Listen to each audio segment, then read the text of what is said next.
Welcome to Destination San Diego, brought to you by Cox Communications and the San Diego Tourism Authority. Whether you're visiting for the first time or you're a native, we can all agree that San Diego is pretty close to paradise. Boasting perpetually sunny skies, a majestic coastline, and picturesque mountains, San Diego's regions are so unique and diverse, there are plenty of places to discover something new. With a dramatic coastline and spectacular views, it's no surprise that La Jolla is one of the most popular beach destinations in California. Between its unmatched natural beauty, an upscale casual vibe, and world-class attractions, La Jolla lives up to its nickname as the Jewel of San Diego. With pristine white sands, sparkling ocean waters, and towering Torrey pine trees, it's easy to see why visitors and locals alike flock to La Jolla, a seaside neighborhood just 20 minutes north of downtown San Diego.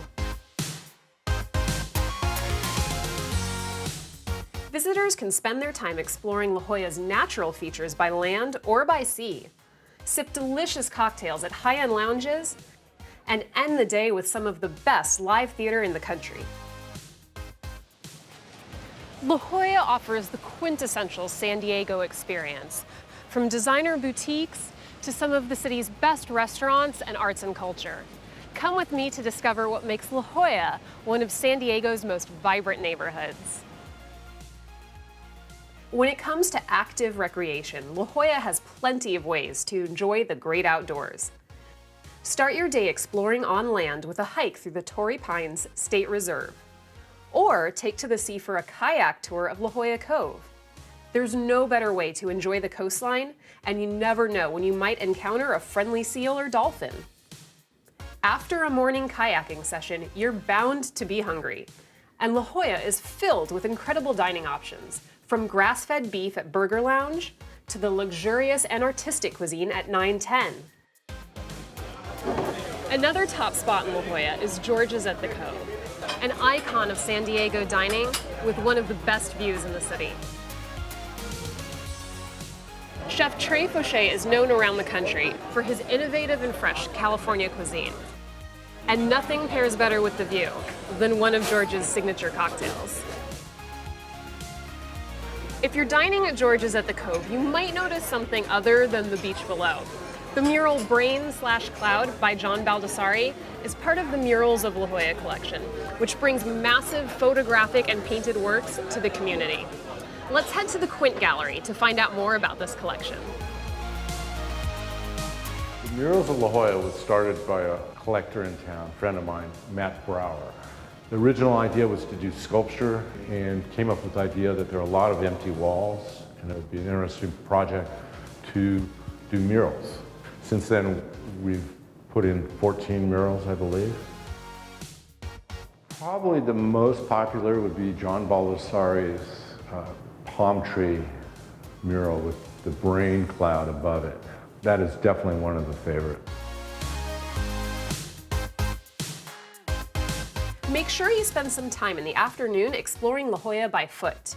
Downtown La Jolla is brimming with cultural sites, like the Museum of Contemporary Art and the Athenaeum Music and Arts Library, as well as some terrific shopping. Stop into Blended Industries for high-end fashion and pony up to the in-store wine bar for an impromptu happy hour. From downtown La Jolla, let's head over to the University of California, San Diego. This campus isn't just for students. Some of the region's best art can be found on these grounds. UCSD is home to the Stewart Collection, a collection of outdoor works of art by some of the biggest names in contemporary art. Hunting for the pieces is a great way to explore the campus, and you never know when you might find something really incredible. Finally, no day in La Jolla would be complete without catching a show at the La Jolla Playhouse. Housed on the UCSD campus, this award-winning theater is responsible for creating some of Broadway's best-known productions, including Jersey Boys, The Who's Tommy, and Thoroughly Modern Millie. Be the envy of all your friends by seeing a play here before it heads to Broadway. That looks fantastic. It's hard to say what to love most about La Jolla, the landscape, the dining, or the incredible art hiding around every corner. For more ideas on how to spend your day exploring the art and culture of La Jolla, visit our website, 4sd.com, and head to the Destination San Diego page. We'll be right back.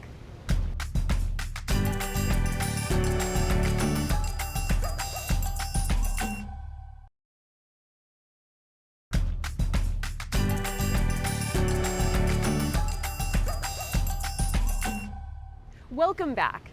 San Diego is a leader in the high-tech field and is celebrated as one of the country's smartest cities. But along with our high-tech future, our region also boasts a fascinating history. La Jolla Cove is one of the most scenic landmarks in San Diego, and thousands of people flock there every year to soak in its beauty. But do you know how this natural landmark has evolved? Jack Gates gives us a little history of La Jolla Cove.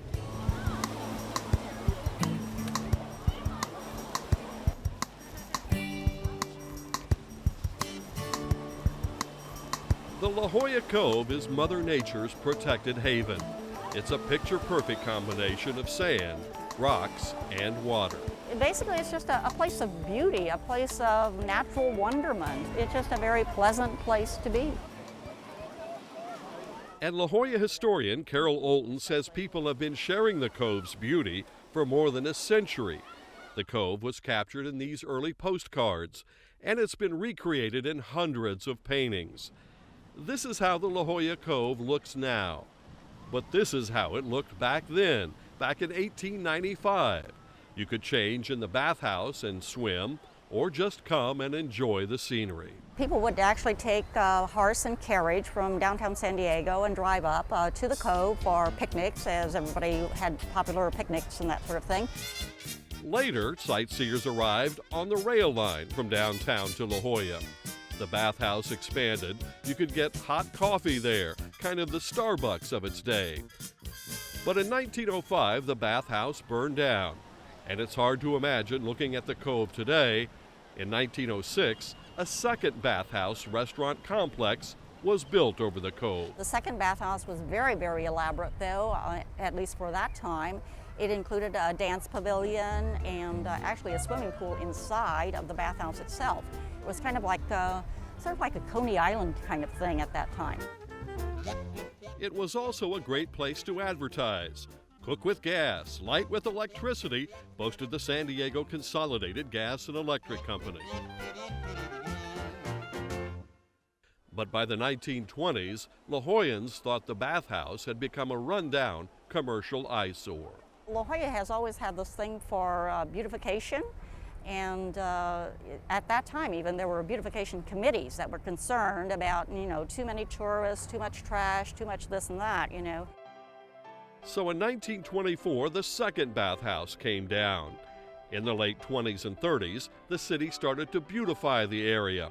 Parkland atop the Cove was set aside to honor La Jolla philanthropist Ellen Browning Scripps. Since the 1940s, the Scripps Park area has been pretty much preserved. But La Jolla certainly grew up around the Cove. The Cove, however, has pretty much stayed the same. It's still a place to swim, sunbathe, and snorkel. The Cove is now part of a Look But Don't Touch protected ecological sanctuary. And a few landmarks around the Cove have also been preserved. Brockton Villa, built as a home in the 1890s, has been restored and is now a restaurant. Also built in the 1890s, the Red Roost and Red Rest cottages. In La Jolla, early in its history, the houses didn't have street addresses. They all had names. Today, the Red Roost and Red Rest cottages remain. They've been given historical designation, but they sit vacant, boarded up, dilapidated, in stark contrast to the everlasting beauty of the Cove. It will always be here for people to enjoy hundreds of years from now, probably. The most photographed spot in San Diego, then and now. There's always more to learn about San Diego's fascinating history. In fact, just up the hill from the Cove is the historic Pink Lady of La Jolla, the La Valencia Hotel. Jack Gates takes a look back at the story of this iconic La Jolla property. La Valencia Hotel on Prospect Street in La Jolla was the talk of the town then.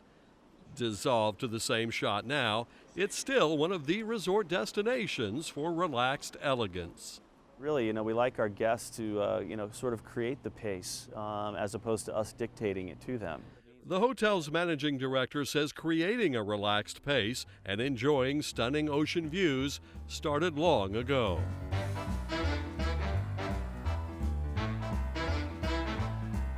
In 1926, La Valencia was built and started as an apartment hotel complex. Here's what that same angle looks like now. Palm trees have grown and more traffic, but location, location, location. These cliffs were so attractive to travelers and tourists that it just made sense to put a lodging facility. It's said developers chose the Spanish look after being inspired by the architecture in Valencia, Spain. That Mediterranean mood has been maintained over the years. The first addition to La Valencia was in 1928, when the Spanish Tower was added, which had no real function. I think really at the end they really wanted to sort of, cap this beautiful building that was perched here on top of La Jolla Cove. We'll talk more about the tower in a moment. The posh hotel quickly became a getaway for early Hollywood film stars. The walls are lined with pictures of guests like Greta Garbo, Lon Chaney, Marion Davies, and Lillian Gish. And now the celebrated still pick the luxury hotel as a getaway. We have many actors, actresses, rock stars, and professional sports players that come through these doors on a regular basis. Since opening, there have been several additions to La Valencia. During World War II, La Jolla citizens added to the legacy of the hotel by using the tower as a civil defense lookout location.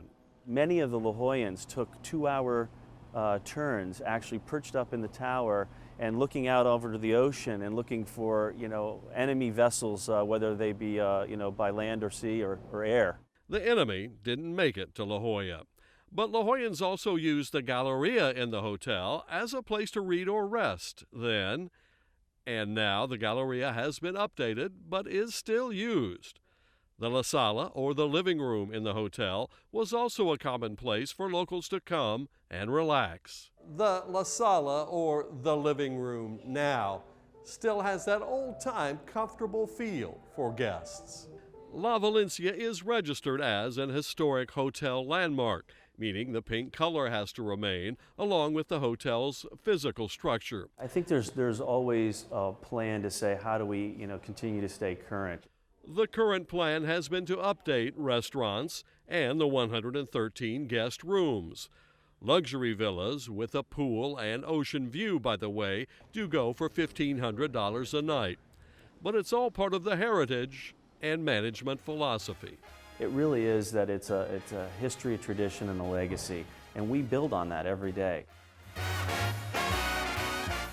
Memorable experiences at La Valencia in La Jolla. That was then, and this is now. You can't help but love La Valencia. We hope you've enjoyed learning a little something about San Diego's history, and we'll be back in a minute to show you more exciting ways to explore San Diego.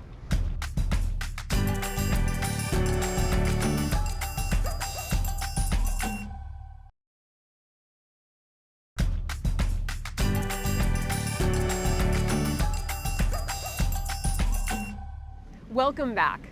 One of the best ways to explore a new place is to get tips from the locals. From the surf to the city and everywhere in between, our local aficionados can give you the inside scoop on San Diego. So shimmy into your wetsuit as pro surfer Rob Machado spills on his favorite places to grab a wave, catch a show, and find an awesome burrito. I'm Aaron Chang. Hey, I'm Rob Machado. Hi, I'm Yahya Ling. Hey, I'm Rick Schwartz. Hi, I'm Tina Mickelson. I'm Greg Cook. Hola, soy Marcela Valladolid. And we're your guides to the good stuff. San Diego has the most laid-back, sunny, amazing vibe that you could ever imagine. A great style of life, a great pace of life. I wake up every day and I open my blinds to see the ocean, and I just go, wow, it's an amazing place. People are very warm, very caring, and they are open-minded. Everyone is very accepting, and it's not what you look like, It's how friendly you are, and that's the vibe of San Diego. That's why I love it here. Vitamin D is really important to being happy. This is January.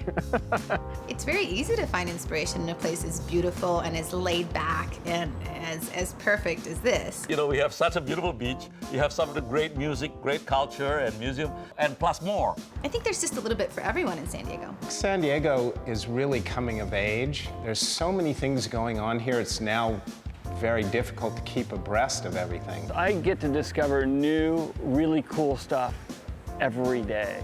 It depends on what you like around here. That's so beautiful that you can have the choice. Hey, I'm Rob Machado, and I'm your guide to the good stuff.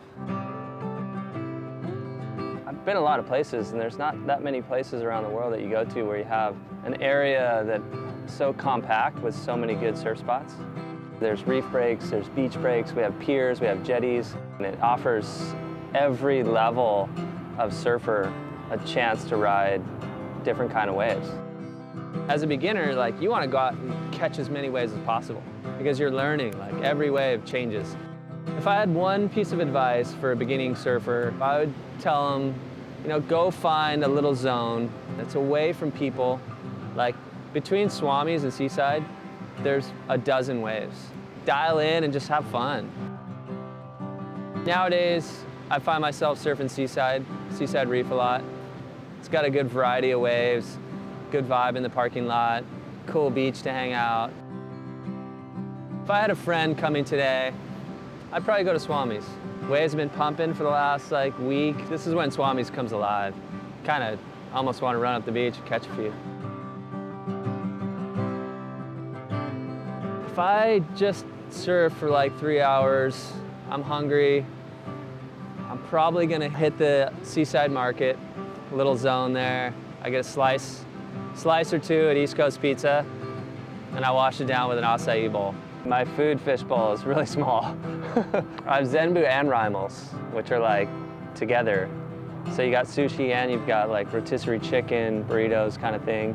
There's too many Mexican food places to nail one down. Roberto's, Mexico Viejo, Lourdes, Old Town.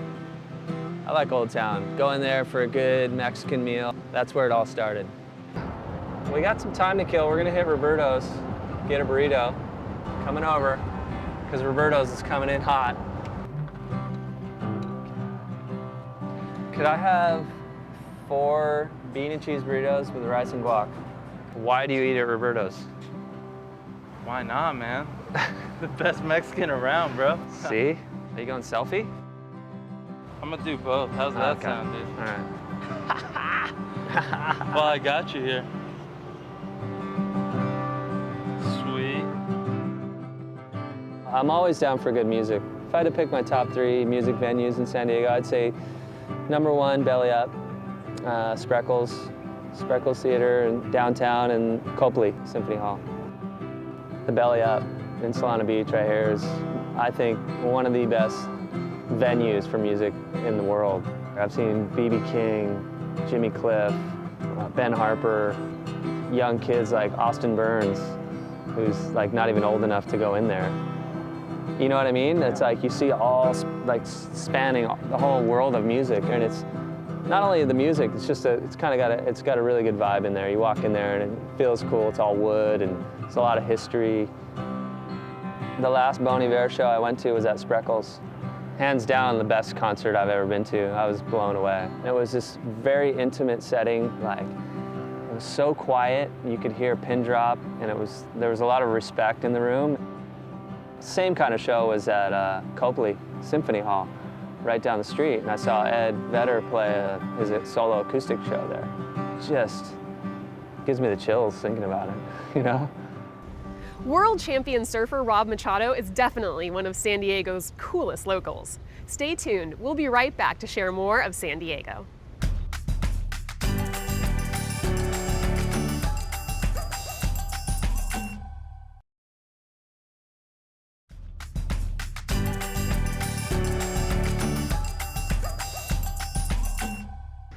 Welcome back.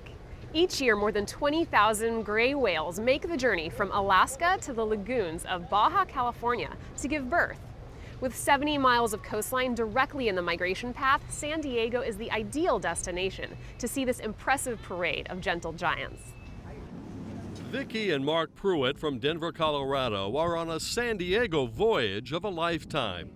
They're with about 100 passengers on board a Hornblower Cruises whale watching journey. This is our first time whale watching, and we've been to San Diego before, but never spent a lot of time here.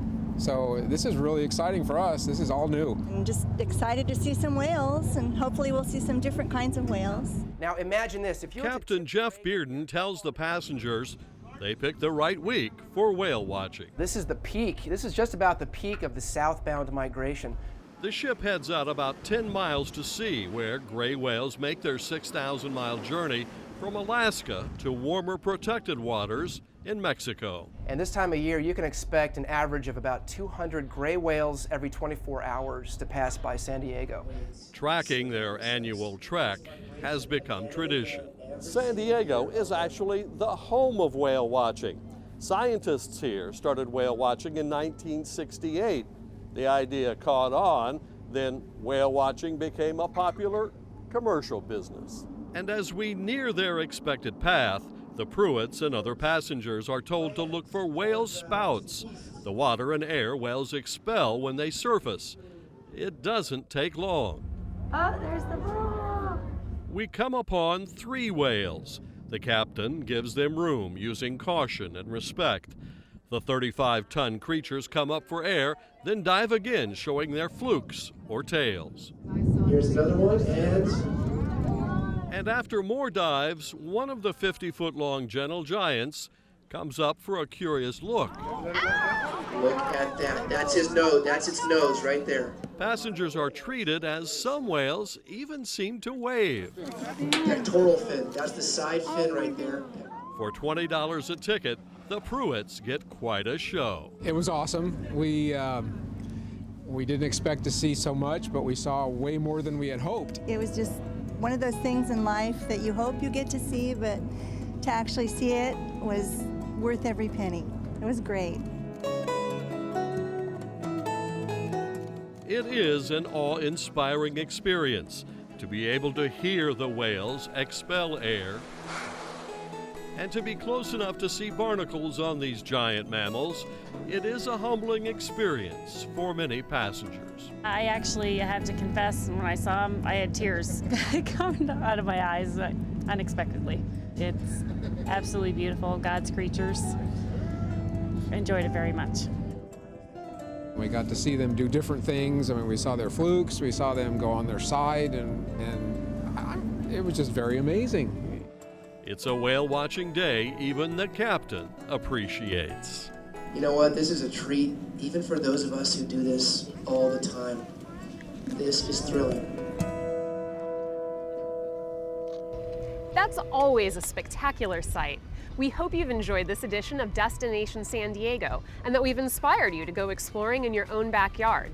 You can see all these stories and get more information on our website, 4sd.com, on the Destination San Diego page. Thanks for watching. We'll see you next time.